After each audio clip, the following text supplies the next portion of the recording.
Hello everyone, welcome back to my channel spiritual Khabri. आप सबका स्वागत है आप ही के चैनल स्पिरिचुअल खबरी में। आज मैं आप लोग के साथ शेयर करने वाली हूँ कि नवरात्रों में माता रानी की खोइछा कैसे भरा जाता है, जो सप्तमी के दिन रात शाम में भरी जाती है, और किस तरह से उनका श्रृंगार चढ़ाया जाता है, कैसे श्रृंगार किया जाता है, और पट्ट उनका बंद रहता है, आंखें बंद रहती है तो कैसे आंखें खुल जाती है। सारी चीज़ें विधिवत रूप से मैं यहाँ पे बताऊँगी, यहाँ पे दिखाऊँगी। ये मेरे नवरात्रि की वीडियो है।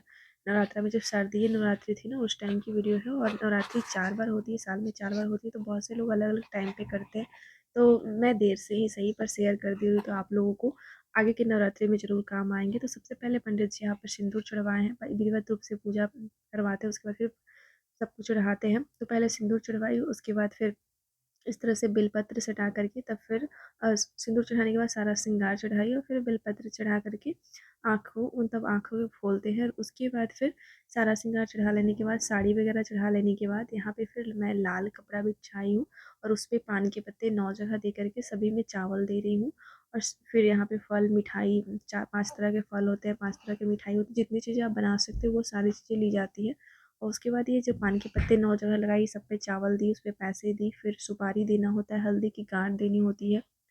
अ, उसके बाद आप फिर इसमें सूखे मेवे डाल सकते हैं, तो छुहाड़ा मैं डालती हूँ, मखाना डालती हूँ सब में एक-एक चीज़ें, फिर पैसे डालती हूँ, तो सब में एक-एक करके मैं सारी चीज़ें दे रही हूँ। फिर कमल गट्टा भी कुछ लोग डालते हैं, तो मैं कमल गट्टा भी यहाँ पे डाल रही हूँ, सब में एक-एक करके। और हाँ, लौंग इलायची भी सब में ज़रूर देना होता है, सारे पान के पत्तों पे। तो सारे के पान के पत्तों पे मैं लौंग इलायची, ये फिर बतासे, और जो चीनी का बतासा होता है वो, पैसा, सुपारी, यहाँ पे जो चीज़ें नहीं मैं बोली हूँ वो चीज़ आप सामने से देख सकते हैं, मैं सारी चीज़ें लगाई हूँ।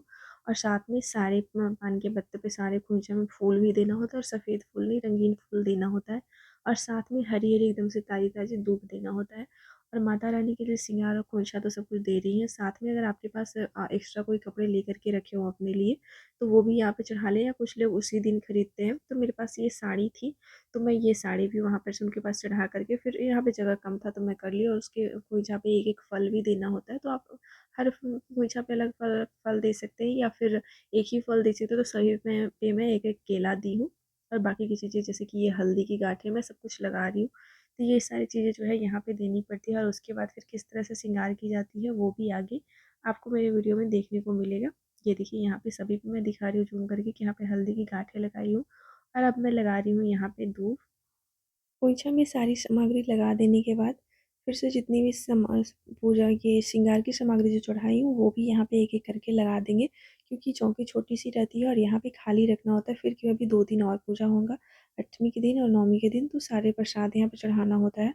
और ये पास से करके दिखा दे रही हूँ, तो आप लोग देख लीजिए कि क्या-क्या चीज़ें चढ़ाई हूँ मैं खोइछा में। तो एक फल देना होता है, एक सुपारी, एक पैसा, और हल्दी की गाँठ, फूल, हल्दी सॉरी फूल और दूब, छुहाड़े, और फिर मखाना, बतासा, और एक-एक पैसा, सब कुछ देना होता है यहाँ पे। और अब एक-एक करके वहाँ पर से जैसे खोइछा में ही श्रृंगार की सामग्री तो सारी चढ़ा दी थी माता रानी को, और यहाँ पे फिर से चढ़ा रही हूँ। और यहाँ पर से एक जो होता है ना, वो काजल जो होता है वो ज़रूर से ऐसे, तो अगर आपके पास टाइम हो तो फिर सारी सामग्री विधिवत रूप से सारे मंत्र के साथ में पंडित जी माता को अर्पण करवाते हैं। और अगर बहुत सारे जजमानों के यहाँ जाना होता है तो काजल कम से कम ज़रूर पहले माता रानी को लगवाती हैं आँखों में। तो ये मुझे याद नहीं है कि पहले लगवाते हैं या बाद में, लेकिन अगर बाद में होगा तो आप लोग को ज़रूर दिख जाएगा। तो यहाँ पे एक-एक जो सामग्री है वो मैं यहाँ पे इसी में एडजस्ट कर दे रही हूँ। और ये पूरा का पूरा सामान जो है ना, ये साड़ी में चढ़ाई हूँ माता रानी की। इधर पिंक दिख रहा है ना, वो पहले में एक इधर मिठाई का डब्बा है, उसके बाद फिर सारा फल वगैरह है जो चढ़ाई हूँ, और फिर उधर उसके तरफ साड़ी है। और यहाँ पे ये कलश के पास मैं प्रसाद चढ़ाई हूँ। और उधर फिर 2 जगह दीपक जलता है, एक जगह गौरी माता और गणेश जी की स्थापना की है तो वहाँ पे एक दीपक जल रहा है, एक कलश के पास चौमुख जल रहा है, और एक दुर्गा माता के लिए दीपक जल रहा है। और ये सारे ये दुर्गा माता और गौरी माता के घी के दिए जल रहे हैं। और साथ में यहाँ पे कलश के पास तिल के, मेरे यहाँ ससुराल में जो है ना, तिल के जलता है, कितने जगह घी के जलता है, मेरे मायके में घी के जलता है। तो आपके यहाँ जो भी हो वो चीज़ें करें। और यहाँ पे प्रसाद वगैरह चढ़ा के रखी थी, और यहाँ पे अब जगह खाली हो गया, तो फिर मैं यहाँ पे ये साड़ी और जो भी एक साथ में जो कपड़े आता है साड़ी के साथ का, वो सारी चीज़ें मैं यहाँ पे रख दी। आज रात में सारी पूजा तो हो गई, तो यहीं पे सारी चीज़ें रखी जाएगी। और उसके बाद फिर यहाँ पे से कल की चीज़ें हटाई जाएगी। और साथ में आज है वो पिठार भी यहाँ पे वो किया आता है, चढ़ाया आता है।